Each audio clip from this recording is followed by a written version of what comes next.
Olá, seja muito bem-vinda, seja muito bem-vindo ao nosso Papo Real, a nossa tertúlia virtual, onde nós tentamos ajudar você a desenvolver o que nós chamamos de perspectiva soberana.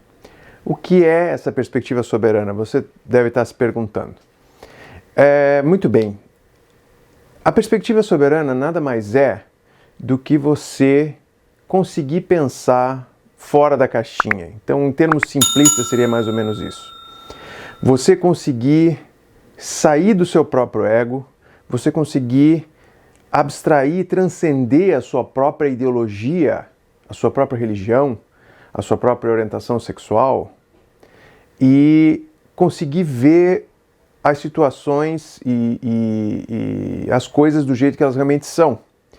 E a partir daí, você conseguir emitir um julgamento, emitir uma opinião que não é diretamente afetada por essa ideologia, por esse tipo de influência que você pode sofrer. Então, qual é a aplicação, qual é a grande vantagem da perspectiva soberana a ser usada hoje, nos nossos dias de hoje? Muito bem, não é segredo para ninguém, e eu tenho falado isso muito aqui no canal e nas nossas aulas do curso online. Inclusive, quem tiver interesse no curso online, a hora é agora. Então, onde nós falamos de geopolítica, história, religião, filosofia, notícias, análises, enfim. E da monarquia, que realmente é a razão, né, a razão central do nosso canal e do nosso curso. Mas o importante é dizer que nós não queremos forçar ninguém a se tornar monarquista, né? O nosso objetivo é que você consiga analisar o que é a monarquia sob uma ótica não influenciada por nenhum tipo de ideologia, e aí sim você possa decidir se você acha que a monarquia é ou não é um bom regime de governo. Eu sempre digo, e até sugiro que você me siga nas minhas mídias sociais, eu publiquei um pensamento, né, onde eu falo que nós estamos errados em pensar que, por exemplo, eu sou ou de direita ou de esquerda, ou seja lá o que for, e que isso é como se fosse uma receita de bolo, né? Então, digamos, porque eu sou monarquista, eu acho que a monarquia funcionaria em qualquer lugar do mundo. Não. Por exemplo, aqui nos Estados Unidos eu não acho que a monarquia seria bem sucedida. Eu acho que a monarquia, isso não é minha opinião, de acordo com os números, índice de desenvolvimento humano, índice de felicidade, menores índices de corrupção, são, sem sombra de dúvidas, monarquias. Então você pode fazer o Google aí e pesquisar tudo isso, isso não sou eu que estou dizendo, né? Então são dados e não é de hoje isso, são de muitas décadas. Se você for analisar o espectro temporal do sucesso de monarquias, você vai ver que realmente estão acima de todas as repúblicas. E no final, é claro, os países mais corruptos, os países mais pobres, os piores países são repúblicas, infelizmente. Então, você tem até países que são, porque muita gente diz assim, mas é muito fácil para os países que são monarquias, países que são ricos, serem monarquia é fácil, porque o país é rico, então seja lá o que for que você tenha lá, vai funcionar. Eu digo negativo. Por exemplo, vou dar um exemplo. Um país que é extremamente igualitário, tolerante e equilibrado é a Jordânia, né? A Jordânia é um país que não tem recursos naturais quase nenhum, é um país que vive basicamente de turismo e de um ou outro tipo de atividade agrícola. Então essa é a Jordânia, é um pedaço ali Eu morei 2 anos na Jordânia, então eu sei muito bem o que eu estou falando, né? A Jordânia é uma vegetação intermediária, né, entre o crescente fértil, né, da área da Península Arábica Norte, onde você tem uma vegetação boa. O Líbano, por exemplo, ninguém acredita, mas a vegetação do Líbano e o relevo é igual ao da Suíça, né? Você tem cedros, você tem pinheiros, tem montanhas, tem neve, enfim. Mas chegando na Jordânia, você já tem uma vegetação, árvores baixas, etc., porque você já vai começar a entrar, né, no deserto, né? Então é um país que tem pouquíssimos recursos naturais, é um país pobre, mas é um país que, graças a monarquia está lidando muito bem com todos os seus problemas e com todas as suas crises. É uma área ali onde vocês sabem que a religião, enfim, é uma coisa, o radicalismo, são coisas que o Oriente Médio todo tem que lutar contra uma série de problemas ali que são, já de algum tempo, polos de significativo conflito, né? Então, e você pode ver que, com nenhuma exceção, 100% dos países no Oriente Médio e no Norte da África que eram monarquias e se tornaram repúblicas estão um caos, né? 100%. Não há não há nenhum país do Oriente Médio que tenha sido uma monarquia e tenha se tornado uma república que está melhor do que quando era uma monarquia. Zero. Então, se você sabe de algum, por favor, coloque nos comentários aí, nós vamos discutir isso, né? Muito bem, outro exemplo é na África, a Suazilândia, né? Eu estava participando de um evento no parlamento alemão e eu descobri que a Suazilândia, que é um dos poucos remanescentes países que ainda são oficialmente monarquias, porque, como eu já expliquei para vocês, mesmo nas repúblicas você tem os reinos tradicionais constitucionais, ou seja, reis que reinam e têm os seus reinos, seus territórios, mas eles são, é claro, estão abaixo da república, né? Então eles são semi-soberanos, são quase ou semi-soberanos, esse é o termo técnico, né? Então, é o maior índice de escolaridade, é o maior índice a melhor educação da África. É um paísinho pequenininho chamado Suazilândia, né? Que agora mudou de nome. Eu não vou lembrar o nome, eu coloco o nome aqui embaixo para que você aí de casa saiba exatamente do que eu estou falando e possa, inclusive, confirmar as fontes e confirmar esses dados que eu estou passando. Enfim, então, a perspectiva soberana, ela vem da ideia de que um soberano, ele não pode ter partido político, ele não pode ter ideologia, ele pode ter sim as suas convicções pessoais, religiosas, né, e a partir delas, usá-las como um apoio para tomar suas decisões. Mas o rei, o príncipe, o soberano, o imperador, ele sempre, o sultão, né, enfim, ele sempre deve pensar no todo.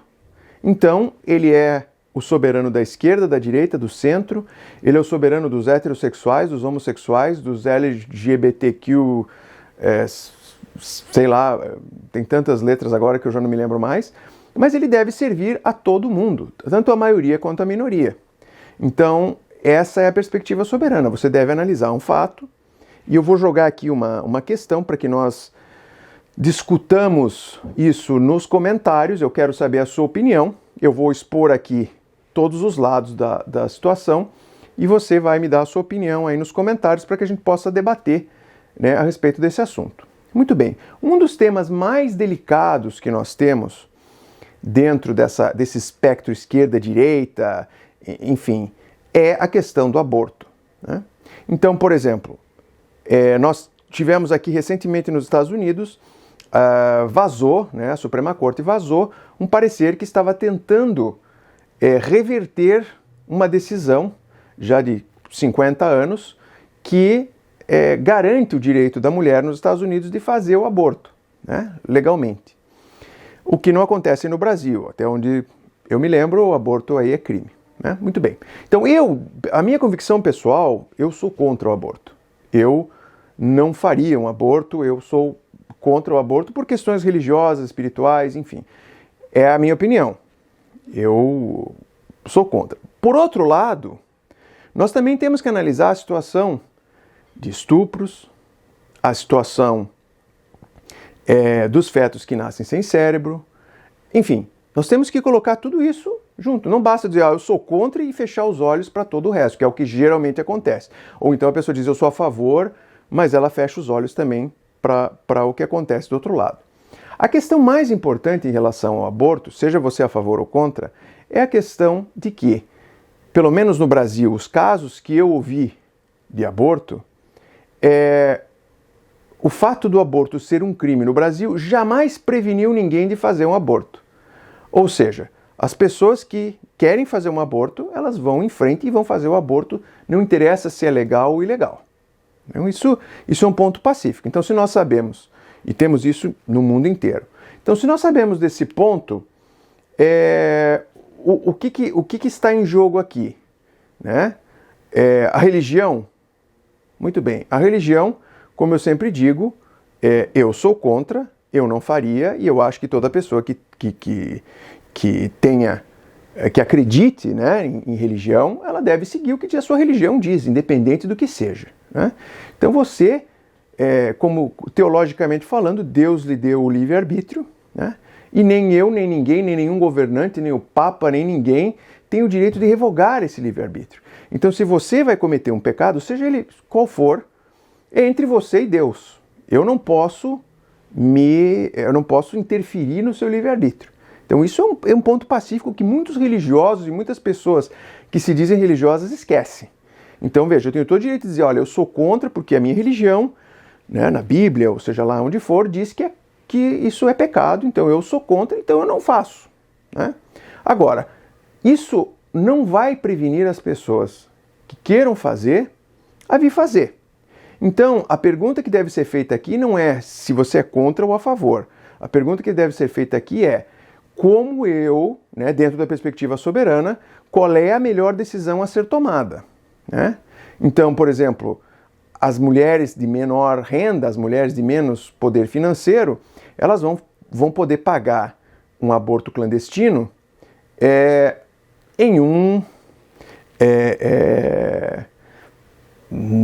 sei lá, nem numa clínica, em qualquer lugar, né? Então, elas vão provavelmente ter um risco muito maior de morrer.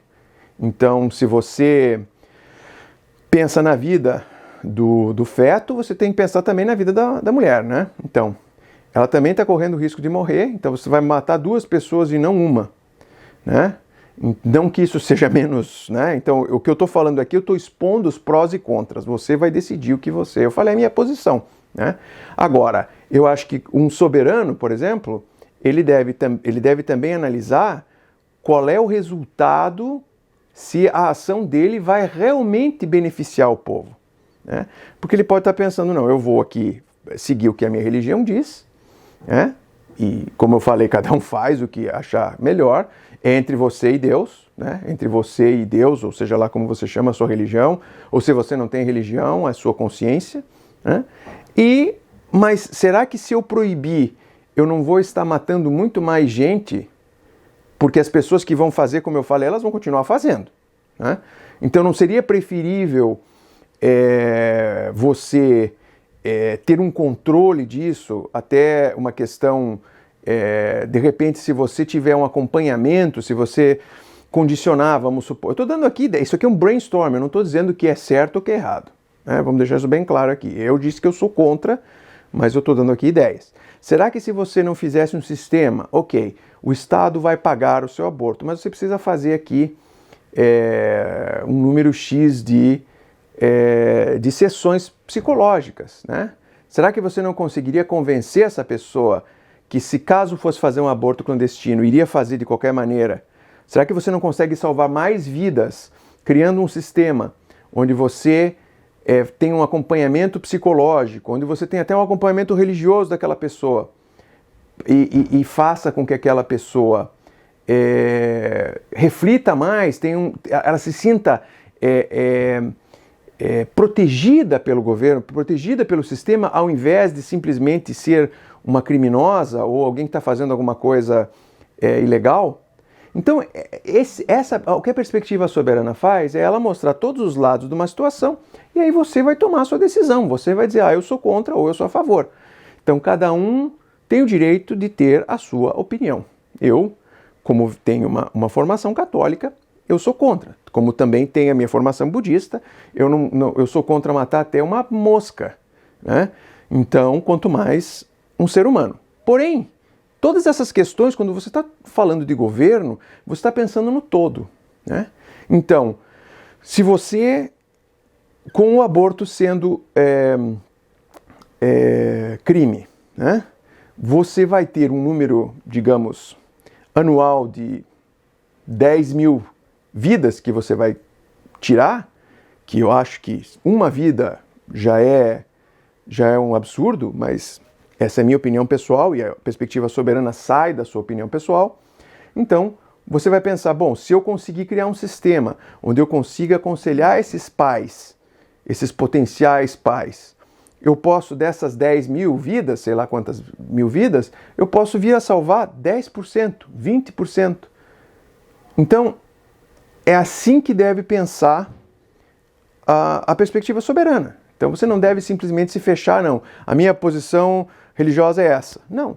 O que você pensa como soberano, né, é o seu relacionamento, vamos falar em termos de religião, o seu relacionamento com Deus é entre você e Deus. Né? Agora, se você conseguir dessas 10.000 vidas que vão ser perdidas de qualquer maneira, se você proibir o aborto ou não, né, essas 10.000 vidas, essas pessoas não vão deixar de fazer o aborto porque é proibido. Né? Veja mais uma vez aí no Brasil, veja os números, né? E você vai ter uma prova do que eu estou falando. Né? Elas não vão deixar de fazer, então como é que eu posso salvar essas vidas, sendo que o meu poder de proibir alguma coisa, né, digamos, vamos supor que eu consiga influenciar o Congresso a votar uma lei, ou seja lá o que for, né, não vai fazer com que essas pessoas deixem de fazer, simplesmente vai criar um risco maior para essas pessoas. Então, nós devemos pensar, devemos colocar todas as situações e quanto menos nós estivermos dentro de nós mesmos, dentro do nosso ego, da nossa religião, das nossas crenças, e nós pensarmos mais no resultado final e mais qual é o bem comum, o final é o bem comum, o que vai ser melhor para todo mundo, né? E é claro, o meu relacionamento com Deus é meu. Então, por exemplo, o que acontecer comigo, eu sou responsável de dar contas para Deus, né? Se eu acredito em Deus. Se eu não acredito em Deus, é uma questão de consciência, é uma questão, seja lá o que for. Cada um é uma pessoa e eu acho que todos nós devemos respeitar cada um com a sua religião, cada um com o seu pensamento, cada um com a sua ideologia. Então essa é a perspectiva soberana. A perspectiva soberana é você colocar todos os pontos e sem nenhum tipo de influência. Porque, como eu venho dizendo várias vezes, nós estamos vivendo um mundo onde nós estamos cada vez mais divididos, cada vez nos odiando mais. A eleição presidencial aí no Brasil agora vai ser mais um fruto de polarização. E, na minha opinião, nem a direita e nem a esquerda estão certas. Por quê? Porque ambas estão indo para extremos. E o extremo nunca é bom para ninguém. Então, eu acho que, a partir do momento em que nós pensarmos em política, que nós pensarmos em diplomacia, que nós pensarmos em tantas coisas em uma forma de o que vai ser o bem comum, né? Qual é a decisão que vai beneficiar a todos, essa é a perspectiva soberana. E essa perspectiva soberana, o objetivo é que você aprenda a usar essa perspectiva soberana e use para a sua própria vida. Né? Então você não seja mais influenciado por emoções, por notícias, por líderes, ou seja, você aprenda a pensar por si próprio. Então, ou si próprio, né? Então, antes que eu evoque aí alguma ex-presidenta, né? Então esse é o objetivo da perspectiva soberana, que você aprenda a pensar por si mesmo. E se você gosta da monarquia ou não gosta da monarquia, pelo menos que você tenha subsídios e elementos suficientes para ter uma opinião embasada, que é o mais importante, né? Você precisa saber. Se você tiver uma opinião embasada, isenta de emoções, você vai poder fazer um julgamento muito mais claro e muito mais preciso a respeito dos prós e contras e aí tomar a sua opinião e o seu julgamento sem influência de outras ideologias ou crenças, ou seja lá o que for. Então essa é a perspectiva soberana, é a maneira de pensar de um rei, do imperador, de um soberano. Porque ele deve pensar em todos, ele não vai pensar só na direita, ou só na esquerda, ou só no centro, só nos católicos, só nos evangélicos, só nos budistas, só nos muçulmanos. Então, a perspectiva soberana ideal e verdadeira é a perspectiva soberana onde se pensa no bem comum e se pensa numa isenção de ânimos numa decisão racional, num pensamento racional. Então, essa é a famosa perspectiva soberana. Eu quero saber a sua opinião sobre todos esses pontos que eu coloquei a respeito do aborto, que é um tema extremamente delicado, né? Então eu quero saber a sua opinião. Coloque aqui nos comentários ou mande o seu e-mail e nós vamos debater sobre isso. Mas vamos debater de uma forma socrática, ou seja, eu não vou dar a você, mesmo que eu dê a minha opinião, como eu fiz aqui, a forma socrática é sempre inquirindo, é sempre perguntando. Então eu quero que você faça, eu vou ajudar você a fazer as perguntas para que você chegue à sua conclusão. Eu não quero que você pense como eu, não quero que você pense como ninguém, eu quero que você pense como você mesmo, ou mesma. Então, esse é o nosso objetivo, esse é o objetivo do canal Papo Real, e acho que essa deve ser a mentalidade doravante para que nós tenhamos um mundo mais unido, né? Um mundo menos beligerante, um mundo de menos conflitos, né? Então essa é o nosso objetivo aqui com o canal Papo Real, e eu peço a sua ajuda. Assine o canal, dê o like no vídeo,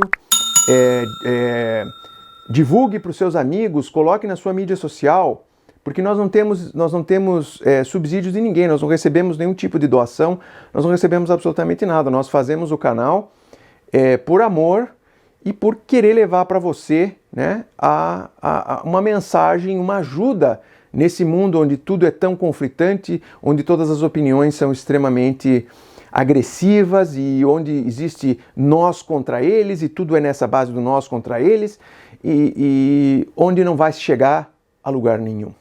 Então, esse é o nosso objetivo, nos ajude, nós estamos com quase 1.000 assinantes no canal, nos ajude a chegar aos 1.000, aos 2.000, aos 100.000, a 1 milhão, por que não? Né? Então vamos fazer com que nós possamos evoluir e transcender essa nossa mente polarizada, divisionista, e vamos pensar com a perspectiva soberana. Um grande abraço para você e até o nosso próximo Papo Real.